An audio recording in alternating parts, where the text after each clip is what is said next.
paste, and then you can't really stick as well when it's all licked. Oh, man. Speaking of licking the stick is not really where I thought we would go. You can't speak for yourself. My lick and stick combo is just fine, sir.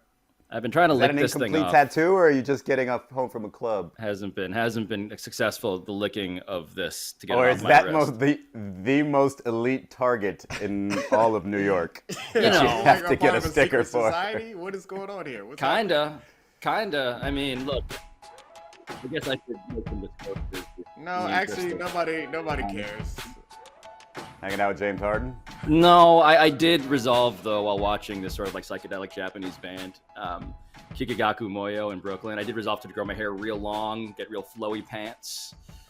I made some decisions last night. Decisions that unfortunately you decided not to watch any sports, obviously, because you were at a concert for the post-game show last night. So I had to do the thing, and this is full disclosure. I'm actually sad I missed it. I had to go on League Pass this morning and like actually watch what I knew was going to be bad for me. So just enjoy that idea that I had to go and watch how wrong I was about the Heat after waking up with this target already on my wrist, metaphorically, and also now for Heat fans, literally. So yeah. What you got for us? You know, he was sitting on that since the second he saw it. He was like, well, if the Celtics lose tonight, I'm good for the opening of Debatable. This is going to be a bid. Noted. Right on target. Do you want to say your little Let's spiel, recap, Pablo. or no? What is it that you said exactly yesterday? That the Celtics would do what to the Heat? Yeah, I may have used the word blow, followed by a certain direction. Out. There was a lot of blow down here, but it was celebratory Heat fans. It had nothing to do with the Celtics blowing out anything. Yeah, Alabaster, I guess we know where we're starting. Yeah, and so I was going to ask you all, now that you've had a night to digest Game 1, but in your case, Pablo, a couple of hours, where do you see this Heat-Celtics series going from here? Oh, man. All right, so... Let's ask Pablo because he's been so right so far. So what I'm not going to do here, because I do want to credit the Heat, what I'm not going to do is blame this on the fact that Marcus Smart, the Defensive Player of the Year, and Al Horford, who has been amazing in these playoffs, we're not playing. I'm not going to do that. I am not doing that. I'm going to take this at face value, and I actually will say that what I underestimated, and this is an embarrassing mistake, I underestimated how smart the Heat are, and I underestimated how smart Eric Spoelstra is. And I don't know if I've missed on a Filipino-American worse than I've missed on just the actual glory of Eric Spoelstra, not just knowing, like how to beat a team, but knowing where all of the pressure points are, where all of the wounds are. Because the third quarter to me, I'm sure you guys laughed about this last night, but the third quarter to me was just farcical. It was a farce. The Celtics didn't score till like 5 minutes left. The Heat knew to attack with not just Jimmy Butler, but at Peyton Pritchard right in that wound, that pressure point. Yeah, they go on a 22-2 run to start the second half, and that's the game. And that is the game. I did not see that coming. Pritchard pressure point. Pritchard pressure point. All right, Eric Spoelstra is a great coach, and we can heap praise on him. But his mastermind move right now, you're saying, is attack the 6'2" white dude? Yeah. Like that, he can't tell you how the Heat are good, so he'll just tell you that they're smart by attacking the shortest white dude on the floor. Wow, Pablo, you're making people mad. This is terrible. That is a compliment in my book, A. But B, I guess the question is, are we just going to do the thing where we beatify Jimmy Butler now? Is that the next part of this conversation? Yeah, we should. I mean, the thing that you said was going to happen to the Heat, I mean, you should be doing that metaphorically to Jimmy Butler right now, because that's how good he played. He was outstanding. Yeah. And I mean, whenever they needed, he was outstanding at everything. Yeah, when they got the big lead in the third quarter, it was a lot of Jimmy Butler. When they started to creep back in, Jimmy Butler came back in. And I made this point last night. What if this was the stat line for Jason Tatum and the Celtics won? We would be putting him in the Hall of Fame today. So I don't know if we are properly celebrating Jimmy Butler. I know we do the thing where we're like, the Heat don't get enough love. And maybe I'm exaggerating, but I don't think there's enough love that can be given today to Jimmy Buckets that would make me satisfied based on the game that he had last night. And it wasn't like he didn't have, it wasn't just offense. It was defense also. Like, the most iconic moment he had was climbing a ladder and blocking Jason Tatum. When Tatum back-to-back pick sixes, too. Oh, I remember. That was at the start of the third. I forgot about that. And when Tatum did that to Durant, we all fell all over ourselves to say he was taking the throne. So, like, we should really appreciate Jimmy Butler and not try to give credit to Eric Spoelstra for saying, go get number 11.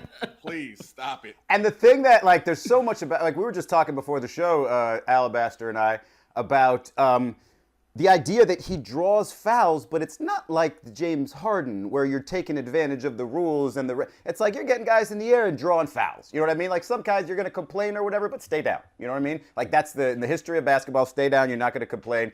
You can't complain about drawing fouls if you jump.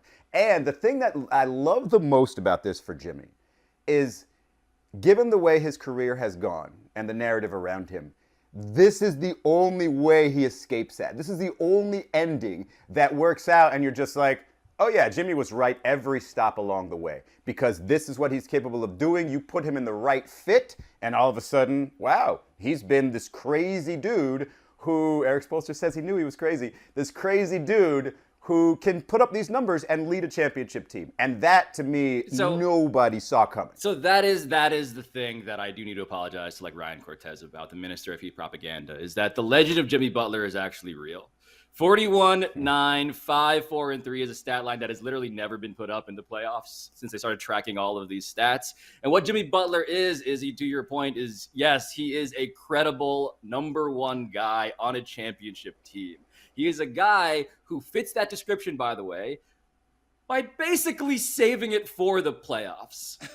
And that's part of why I have had a long time before I fulfill that prophecy, right? Like the apology that I'm giving now to Jimmy Butler, he's just literally, he is never as good as he is in the playoffs during the regular season. To your point, he's got 0 40-point games in the regular season as a member of the Miami Heat, 5 40-point postseason games as a member of the Miami Heat. This new like reverse sports talk radio character that you're building. It's not do it in the playoffs guy. It's do it in the regular season guy. So I know. So I know to expect this from you in the playoffs. I think he's not saving it because like his 3-point percentage is probably a good thing to look at when you're talking about him in regular season versus postseason. So he's just missing them on purpose? No, like there are some things that we can't explain and we can't quantify, and Jimmy Butler has one of them.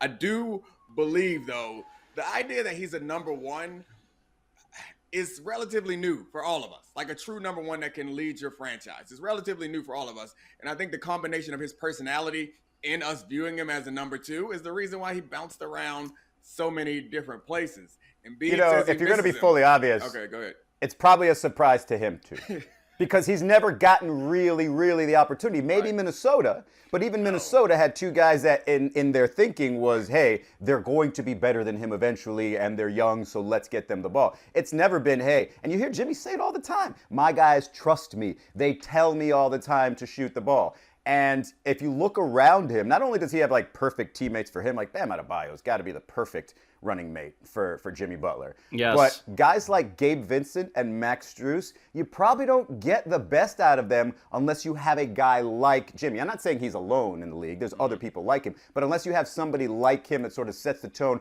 on that end and says, hey, if you do the stuff on that end, we don't really care what happens on the offensive end. Eventually we'll be fine because we have that skill. And so I just think, you look at it and you say, this team seems to be put together perfectly well around him. Yeah. There's personality fit, too, because I think that's part of the issue is the personality fit in Miami is something that's not new. It's something we talked about back in the bubble. And before the bubble, when he went down there, people were like, you know what? This is a place where Jimmy Butler's attitude is going to fit in because it didn't work in Chicago. It didn't work in Minnesota. I mean, I guess it didn't work in Philly. It seemed like should have worked. Places, like Jimmy was second fiddle to Derrick Rose is his name. And then they tried to transition to Jimmy, and they changed their mind and moved on. Then he is obviously second fiddle to Towns, obviously second fiddle to Embiid. And then he goes down to Miami, and he's the only fiddle there. There's one fiddle in town. We're only listening to his fiddles. Dude. Everyone else gets in line. And he's doing the thing where, I was and just... he's playing a song that Pat Riley loves. Pat Riley loves that song. Bruce Springsteen on a fiddle. For the podcast audience, I tried to pantomime of playing a fiddle as leg, and realized this is a very confusing image. But okay, so Jimmy Butler, scoring or assisting on 16 of the Heat's final 22 points, and validating. And this is where another apology is due, right? Because what is Heat culture? Is this question that has generally been lost in the sort of tides of euphemism, because I think Heat fans want it to mean everything. Anything good is Heat culture, anything bad is not Heat culture. What Heat culture is, most specifically, is a place where Jimmy Butler feels validated and fully empowered. And it's no coincidence, right? Eric Spoelstra and Jimmy Butler have that falling out very publicly on the sideline, at the bench, and the clipboard is thrown like a proximity mine in the direction of Jimmy Butler, right? Spo is mad. And what happens? What's the record, Alabaster, since then? Because since 15 then, and 6. It's just stupid. It's stupid how. And that was the start of their downfall. That wasn't like at the end of it. Like they lost a couple more games, 3 more games immediately after. Correct. So they've basically been like 15 and 3 since then. And so, yeah, you know what's funny with the culture thing, and I was going to save this for a story I'm writing, but he talks all the time, so I'm just going to go ahead and say it just in case. Do you know who takes, and this is super, super Heat culture, do you know who takes full credit for this run that Jim, maybe not full credit. Udonis. Lots of credit. Yes, it is Udonis Haslem. Udonis bleeping Haslem said because him and Jimmy play one-on-one all the time before games, yada, yada. And he says, yeah, he was just going off, and it's because if he can score on me, he can score on anybody. Udonis Haslem, oldest man in the NBA, still says this. If you can score on me, you can score on anybody. Apparently, Jimmy took that to heart. That is the epitome of Heat culture, if that is true. The richest and most intimidating hood ornament, Udonis Haslem. I mean, he offers something. I don't know what it is. He offers protection for Eric Spoelstra, and he offers a extension of Heat culture that like resonates. I think Udonis is Heat culture. That arrogance that comes with it and the willingness to scrap at a moment's notice, that's Heat culture. But the new guys are the ones that would worry me a little bit. Like I guess Tyler Hero isn't new anymore, but he feels young, and Gabe Vincent, like those guys played. He saved the game yesterday, by the way, Tyler, in that second quarter. I know those guys played incredibly well yesterday. I don't know if that's going to keep happening. I guess Heat culture means it is, and that's what would worry me. Marcus Smart comes back. Yeah. Hero has a bad game. Gabe Vincent acts like a guy who was drafted, or was he even drafted, or was he a second-round guy? It's an undrafted starting backcourt by your Eastern Conference finalists. Yeah, ridiculous. That's scary. So we haven't even mentioned the name again of Gilmore boy Max Strus, that CW-ass guy who causes the Heat to go. What a weird game he had yesterday. Dude. Look, it was one of those where they were just hunting him early on, and then Spo said, all right, you're not going to get that in the second half. We're going to move some things around and change the defense, and all of a sudden Jason Tatum's like, oh, I can't really score 21 in this half. Yeah, I miss Dunky.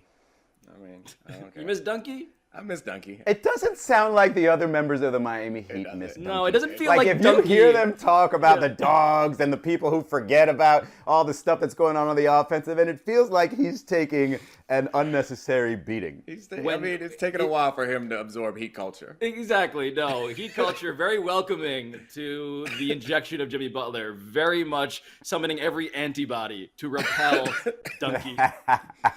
Oh, I miss Dunky. Oh, Strus used to be with the Celtics. Is that what we're looking at? Yep. Number 28. And, doesn't everybody know that story big already? game. Or are we... in your heart. He had a big game in Boston. So it goes, he signed with Boston after not being drafted, was waived there, signed with Chicago, tore his ACL, recovered, signed with the Heat, two-way player, now starting guard, Eastern Conference Finals. And yeah, I don't know if the Heat, you know what? They must have. They must have thought this through and said, you know what? We're good with this. Because when he has a big stretch in the game, there's a graphic that comes on the big board, and it's a juice box, and it just says Strus juice, and it just starts dancing. And I don't know if that's exactly where people's minds go to when they see the juice box, but, I think the player development. Probably the most popular player right now. Player development, and I guess also player redevelopment, is what I think of when I think of Heat culture. Is that guys who you're going to get the best version of yourself or of a particular player in Miami. But I do want to do a Tatum minute. In the first half, I thought we were going to, at the end of the first half, I just thought it was going to be a Tatum party, Yes. and we were going to be all 9 of praising 14. Tatum. Yeah. And then the second half came, and the big adjustment was made. The real big adjustment. You know what it was? The Heat played better. They played better, and Tatum started turning the ball over more. I mean, I don't know. We had an argument last night about basketball adjustments and how relevant they really are, how many they are, how much impact there is. Here we go. As someone whose team refuses to not be coached by Doc Rivers, they're very important, Alabaster. All right. Alabaster's about to tell me the adjustments that I No. I'm gassing you up. I want to say the quote that Legler said last night, which was the big adjustment that Tim Legler said is the Celtics should turn the ball over less. And well, that's simple. I actually think that's important because the game swung on. Obviously, the Heat were amazing. I'm not taking anything away from that, but the game swung on the turnover after turnover after turnover, lazy pass in that third quarter where the Heat got so many easy buckets. And other than that, the game was pretty even. So, like, pushing forward, where do you think this goes? Is this going to be a tight series, or are we going to see a big bounce back from the Celtics? The famous Peyton Pritchard quote is, "We won every quarter but the third," right? Yes. So we're good. Which is, it's like Titanic was great other than the sinking thing. That was only going to lose one quarter. Don't get crushed in that quarter. Yeah, here it is. By quarter, the Celtics, right? First +3, second +5, third -25, fourth +6. Good job, Peyton Pritchard, pressure points. Can you play him? Can you play fast PP? I don't know if you can play him. I know he can hit a couple shots, but on the other end, it's going to be a disaster. Marcus Smart is taking all of his minutes when he comes back. Yeah, all of them, and all of his shots. At least the Heat are hoping, because I don't think they think that that's going to result in much. And so, Derek White, good defender offensively. This is why I came into this series thinking not it will be easier to defend Jason Tatum than either Embiid or Harden, but as a combination of Embiid and Harden, defending them, it's probably a little bit easier to game plan against Jason Tatum, which you just had your Jason Tatum minute. Let's go into Jaylen Brown minute, shall we? I thought he was supposed to be 1B to Jason Tatum, and really he's got a spurtability about him, but he is not the dominant defensive player. He is a spurtability, which is a strip club that James Harden loves, of course. But yes. Juice, also spurtable. And so I think he's not the guy, and it's really on Jason if this Celtics team, and maybe it's Al Horford, can have a huge shooting game, but that's not going to happen against the Heat defense. They don't play that drop coverage. And so I look at this and I say this Heat defense is going to have an easier time against the Celtics than they did in the last round. Now, this Celtics defense is better, and so Miami has to score. But if Jimmy Butler's doing this, I just don't see the Celtics offense that overcomes this overwhelming, swarming Heat defense. Hold on, though. Before we let the Jason Tatum story be reduced to a minute, and I know, yes, Alabaster puts down this card, 42 points in the first half in the paint for the Celtics. They were averaging 33 points in the paint per game against the Bucks last round, right? So there is something to the strategy of maybe down low is where you get an advantage. But to me, the advantage is in Jason Tatum playing better, right? The corollary of the Tim Legler wisdom is we've seen Jason Tatum lay eggs. He laid a 10-point egg against the Bucks last series. Other than that, he was pretty much exactly the best player on a championship team that we all thought he was. And I think that guy's about to come back. If he's dropping eggs? Can he be if he's good? Jimmy hasn't laid one yet. You're allowed an egg a series. I believe you're allowed an egg a series. Okay, was this his egg? Because he scored 21 in the first half. Half an egg, clearly half an egg. So he has one more half an egg. And that's it. So that's right. I do think the Jaylen Brown situation, him and Tatum, we've talked about them as a pair for a while. And this, as good as this postseason has been for Jason Tatum, it's been that bad for Jaylen Brown in my view. Because it is very clear that he is not the number 2 on that team, maybe not the number 3. I don't know, depending on the day. It just doesn't feel like he's a guy that they can rely on to score, but to not dribble it off his foot, he's not a guy they can rely on to do that. And at one point, the big difference between, at least the way I viewed it, between Tatum and Brown was Tatum was lockdown defender. Or excuse me, Brown was lockdown defender. Now it feels like Tatum's taking that from him also. And it just, I don't know. It doesn't seem like. It's almost as if we've been saying from the beginning they're not a great fit. Yeah, you know what I mean? we Like, have been I saying love that. Jaylen Brown. Don't get me wrong, but he'd be better somewhere else. This program, for the podcast audience, we are all riding the pendulum right now. I mean, come on, guys. Wait a minute. I've been riding that pendulum for a while, though. The Tatum and Brown not being the perfect pairing. Dude, That's I'm been not a saying fun they're ride. perfect. It's been several years. Look, I believe that basketball fit is a real thing. There are optimal fits. I know this firsthand with all of my trauma, right? I get it. But the idea that they cannot win together because they're not optimally fitting together, that's where we get too precious. And we just got to be like, no, if he is, Jaylen Brown can be one of the 3 best players on a championship team. The question is who the third guy needs to be. And that's where the Celtics, that is the open question, because it's been Grant Williams at times. Grant Williams had 7 points in this game. Pablo, I think it's fair to say that. But I also think it's fair to say that you can't get the most out of a player if the fit is not right. So it's quite possible that you could have a better pairing, or you could get a better version of Jaylen Brown elsewhere. Yes, they can win at this level, but if they can't get literally the best from both, can they win a championship with this? And we haven't found that answer yet because we're just one game into the Eastern Conference Finals. But if the answer is no this year against the Miami Heat, which is arguably the most surprising number 1 seed in the Eastern Conference in 2 decades, then you have to start wondering, okay, I give the Celtics 100% credit for not listening to us when we were saying, you're failing in December and switching them. But now, if you get to the highest level and you can't make that next leap, maybe that's the time where you say, okay, maybe we should consider. This is a little bit like the Bob Arum quote, the great boxing promoter who said, yesterday I was lying, today I am telling the truth. I don't know if any of us have credibility anymore, to be honest. I got all the credibility. In this postseason I have lost is definitely credibility. Oh, no. I got all the credibility. Last night I told everyone, I don't know what's going to happen because all the Series I or Series is, we couldn't determine exactly what we're going to call it. But all of them, I've been wrong 3 times apiece. That's fine. And I fully anticipate that I'll be wrong 3 times in this one. But one thing I'm right about, the big adjustment. So I tweeted out a tease to bring people in.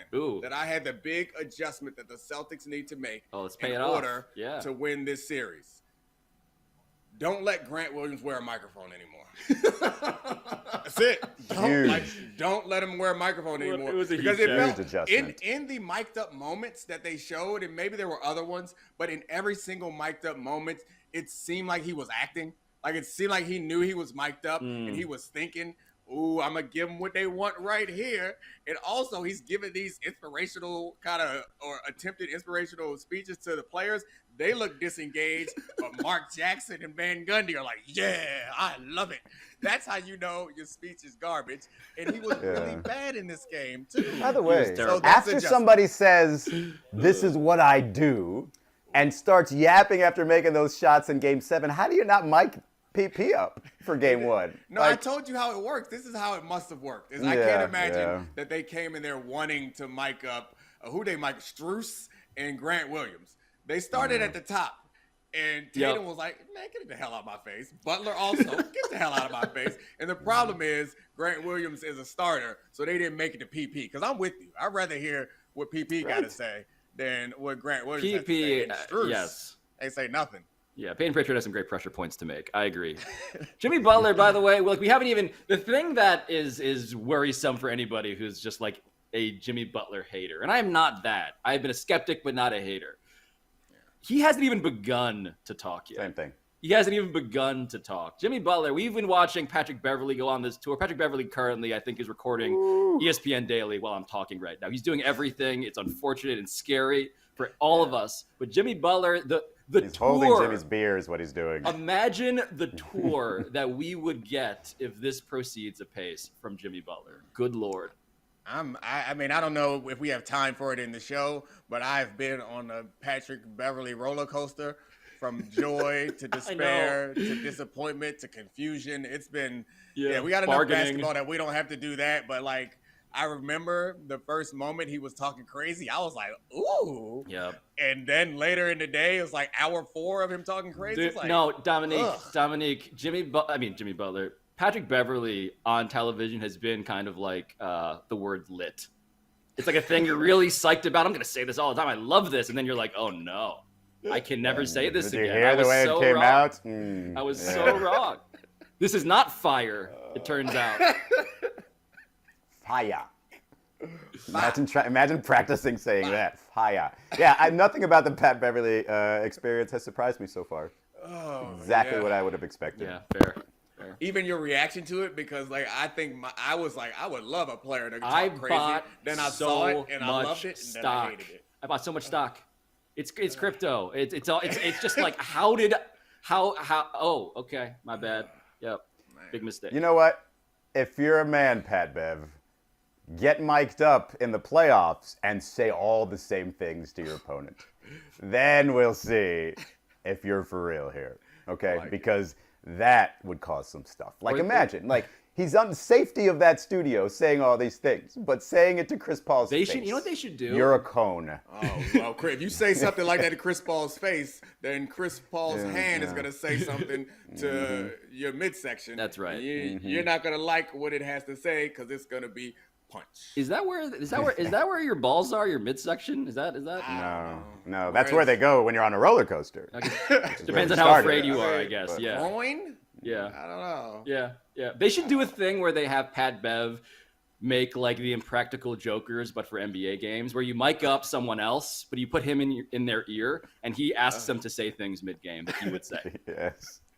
Oh, sorry about this. Is it a digression if it's still about basketball? No, we got no. a Warriors question. That was great. I mean, my man Pat Bev wept on the floor when they won the play-in game. I feel he says crazy stuff during regular season games. If that was his Jordan Game 6 moment. Good for him. But let's move on to the Warriors and Luka Doncic. And our question: do you think the Warriors can slow down Luka and the Mavs? I mean, Nope. yes. Okay. No. Slow down. Switch gave up. us a wide berth, Dominique, and you said no. Thanks That's to that because berth. that's because Alabaster's an excellent producer, and he knows how to ask a question that is open-ended, and we can go wherever we want with it. And where I want to go is nobody on that team can defend him. Not a one person. Capital H And- him. That is him. That's what they're calling him from now on. After what he did to the Suns, and all the faces and smiles and smirks and mean mugs, all Not even after, Draymond? Nope.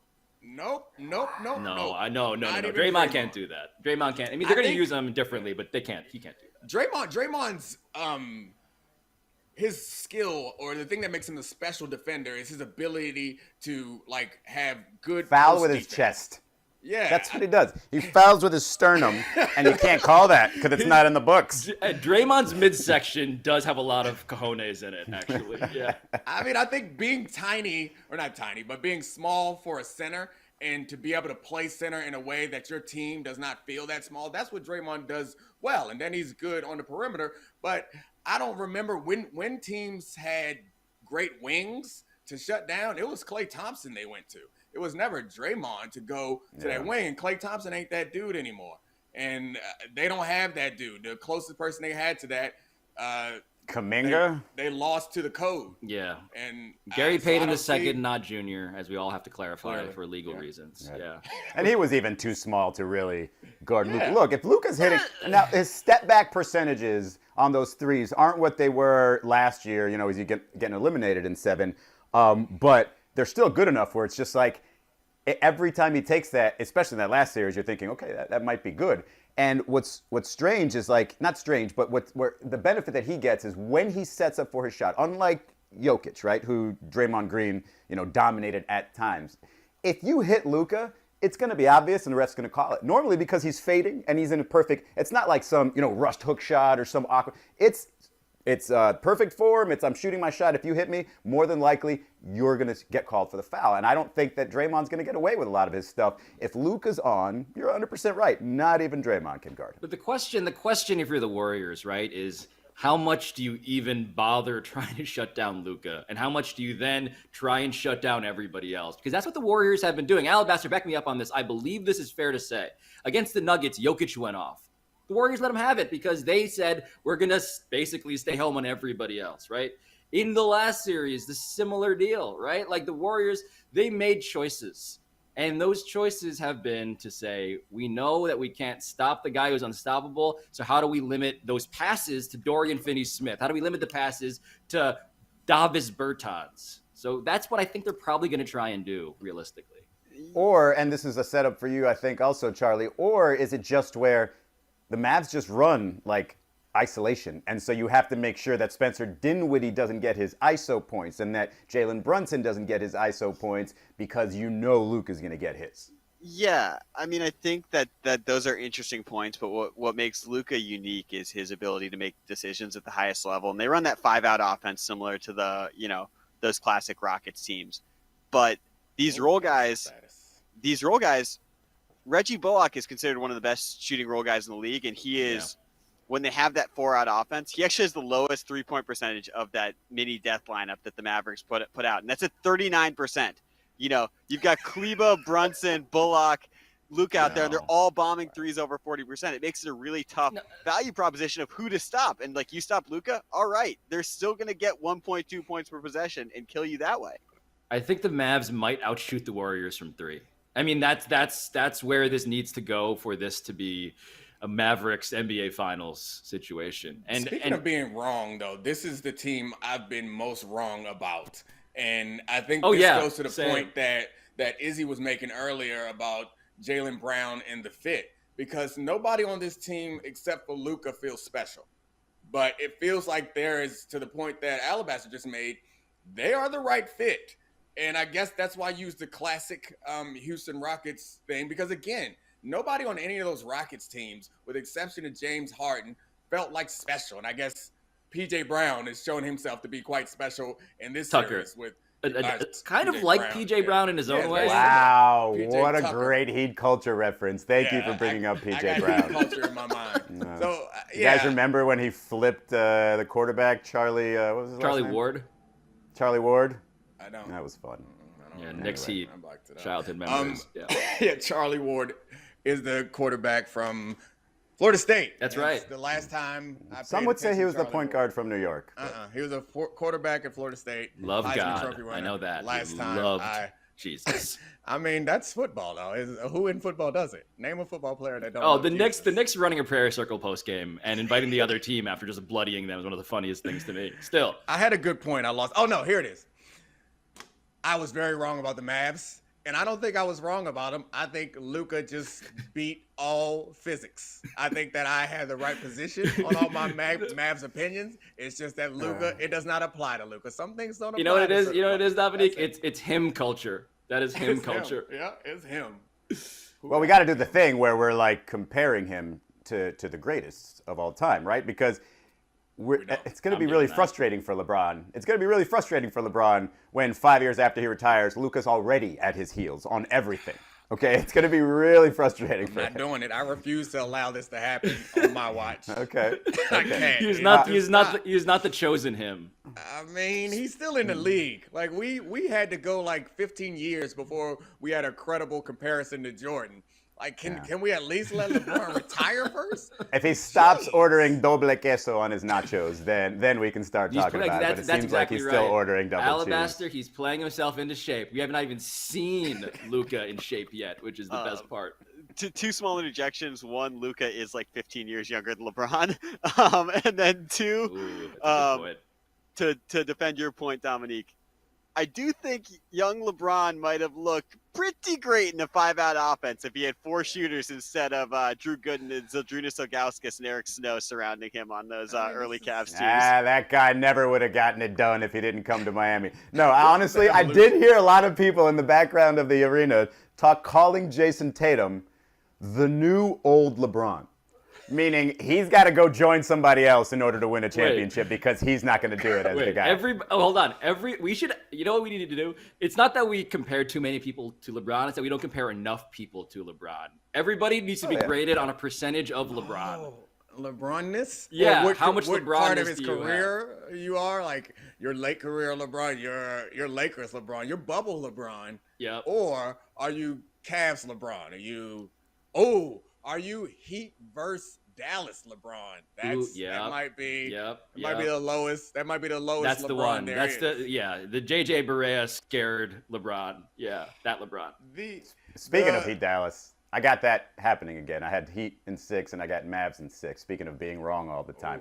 I feel like if I'm right on this one, I'm going to brag. Yeah, They Because I gotta- might have called it before the playoffs started on a Luka's- podcast that I didn't think Luka's- anybody would listen to.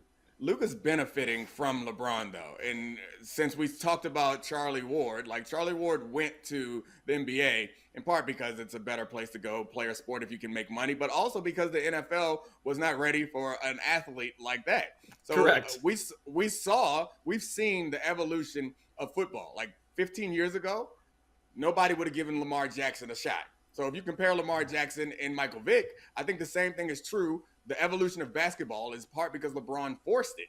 And so they see Luka and they're like, we know what to do with Luka now. Surround Yes. him with shooters. They didn't know what to do with LeBron. And they had him out there with big paint cloggers.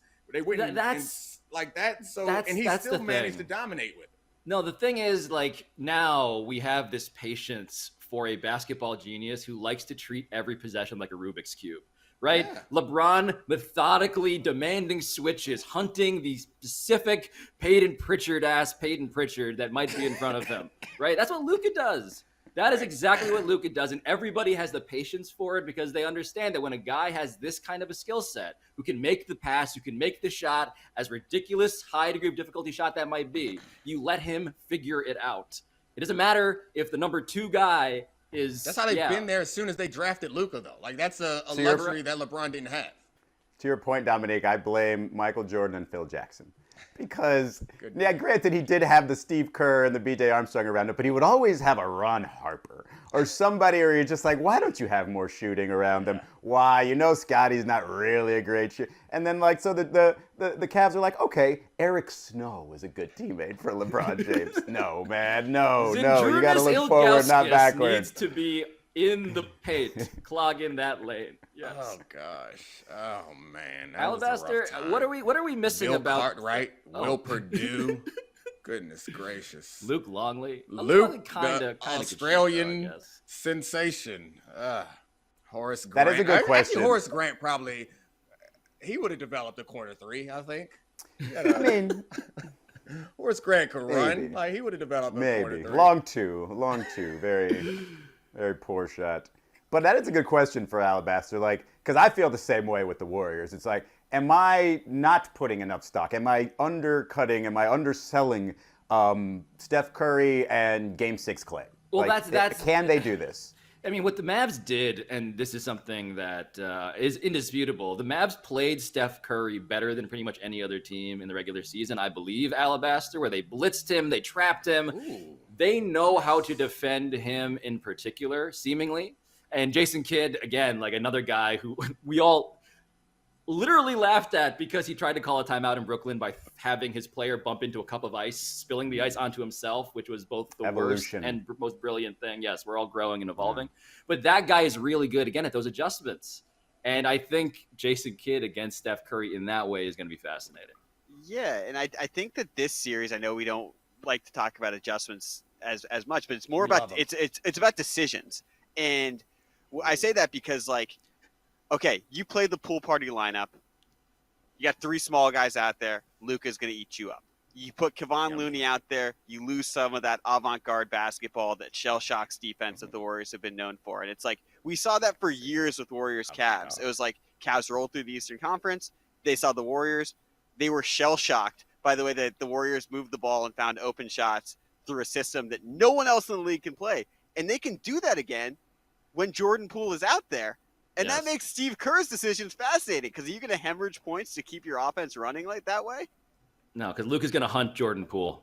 I mean, just over. But, I Payne mean, Pritchard style, he will. The very scary thing, the reason why I'm leaning towards Mavs on this is because there's not just one, like it's not a Peyton Pritchard situation.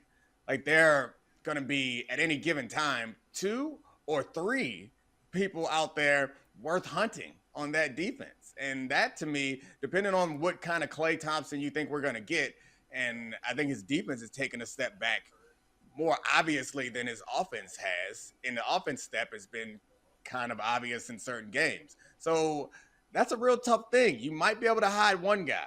You can't hide 2 or 3. So they're just gonna I have to just want shoot. to give Dwight Powell some love real quick because that guy sort of has unlocked this Mavericks defense, the way he sort of plays with energy inside, a little Bam Adebayo-ish, if you will. And so, yeah, and I think you underestimate the size and length of Luka as just somebody who can deter a pass or something. You know, I mean, he doesn't have to play that hard to still be some level of an impact on the defensive end. No, and Luka got called out basically by Jason Kidd in the last series, played better after that. Because remember, What the hell is happening to the clock? I thought I was almost off. It's counting up. It's counting sideways. I don't know. Are we being hacked? Are we being hacked right now? I think that they're trying to steal work from us. For the podcast audience, we're being asked to work overtime, but not being paid like it. Where's that guy who's running the Amazon Union? Except for you, Pablo. I think you, Domonique. Pablo was at a concert yesterday talking about working overtime, while me and Domonique and Sarah Spain were doing heavy lifting. I know you're in the content mines. Heavy late at night. lifting. And I was just wild tequila course through my veins. I have never had a better time just like closing my eyes and just like floating through just all of that. Ooh, that bass line. Sweet bass line. I look good in my head with long hair. We earned our check. We did. That's right. We earned our check. We wanted to give you guys a little extra room to talk about this one because that's why the clock started. Yep. That's why the clock started rolling. That's right. And because imitation is such a form of flattery, and what Sam Presti is doing is a better recreation of Pablo's beloved process. And while they didn't get the number 1 overall pick, they got the number 2 pick in what many people see as a 3 superstar draft. And my question, after getting the number 2 pick, do you trust Sam Presti's process? So there's a huge difference between Sam Presti's process and my process, let's call it that, right? Because Izzy alluded to it. LeBron James is saying Sam Presti is the MVP. Sam Hinkie was getting fired. Yeah. And so there's a big distinction in terms of like, does any of this make sense? What's the logic here? And that's a real unflattering cutout for the podcast audience of Sam Hinkie, my man. But yeah, look, I think what Sam Presti is doing is in some ways even more shameless. And it is even more upfront about this is what we're really doing here. It's just that no one has written about it in a way that infuriated all sorts of variously fogey style old people. And for me, like, I guess I am responsible now that I think about it. Maybe I'm just the reason why. You're the one who wrote the thing that made everybody upset and dubbed it the process and was trumpeting around how great this thing was. You're the reason why he got fired. That's you. And now the Thunder can have 17. This is not a joke. 17 first rounders over the next 5 years. To do what with? So it's 2022, 2027. They're going to draft a kid who is currently, like 13? Like Sam Presti is plausibly just scouting 12-year-olds. Does LeBron James have like the anti-Midas touch when it comes to the draft? Because I feel like I'm just going back to when he requested that the Heat draft, who was the point guard? Shabazz Napier. He didn't request that. He just said he liked them. Yeah, threw a hint out there, and then they drafted him. And I don't really think he thinks that Sam Presti's the MVP, but somebody with all these draft picks, I feel like he's just destined to now pick horribly because LeBron James has blessed him. Because LeBron James's Lakers didn't even have their own first rounder because the Pelicans took it, because that's the funniest part of the whole night, honestly, is the fact that, we traded away Anthony Davis. And in return, we actually get, the pick that is way better to have at this moment in time. Pablo, let me ask you to do me a favor. I need you to email Sam Presti and tell him you're interested in writing about his process. I want you to do that, and I just want to know what his response is going to be. Like, is there any chance? Do you know him already? Is he on text? Like, text him and let me know what he says about you coming in to write about his process. I guarantee. I mean, there's a non-zero chance he has my number already blocked. I'm not even kidding. He's like and by the way, Sam Presti, to no joke here, is like the most press-averse person in the NBA. And so, by the way, with Sam Hinkie, until I sort of weaseled my way into the whole story. Nice. Which again, I need you to do this. Journalism, guys. I am bringing you journalism. That's great. Do we need? Or is Alabaster going to come in and make us talk about the players? Because I know about. If he doesn't, Chet. he's just going to bring the clock back up. So let's. No. let's go ahead and get to I him. got What you got, well, Allie? a couple things. First one, I'm not going to take credit for this because it's a conspiracy theory floating around online. But part of the reason LeBron complimented Sam Presti is he's hoping with a late first-round pick or second-round pick, he can get Bronny drafted by the Thunder, considering he's right now a 4-star prospect who's not a high-level draft prospect. Yeah, use one of your picks on my Any son. other I city love in you, the Sam league other Presti. than Oklahoma City. And then the second point is that what also makes Sam Presti unique is he keeps hitting on the draft even if he doesn't have the first pick. Yeah. Obviously, we know about the Durant, Harden, Westbrook, Ibaka part of it, but he got giddy last year with the 6th pick, and it's like, if you strike oil there, you take a smart risk on Darius Bazley, you get Shai Gilgeous-Alexander in the trade for Paul George. Like, as he stacks these picks, he might end up with blue chippers compared to the process who ended up with a lot of also rans. I'm taking a lot of people's word on Giddey because I don't know if I should be or not about him because and please, I don't know if this is just something that I foresee in my little crystal ball, but I just don't think Chet Holmgren is the answer in Oklahoma City. I don't know why. I just don't think he's the answer. So let's just not draft that guy. So, Why not? That's all I got for you. That's all I got for you, Thunder. Durant. Yeah, are we, is Right, Durant.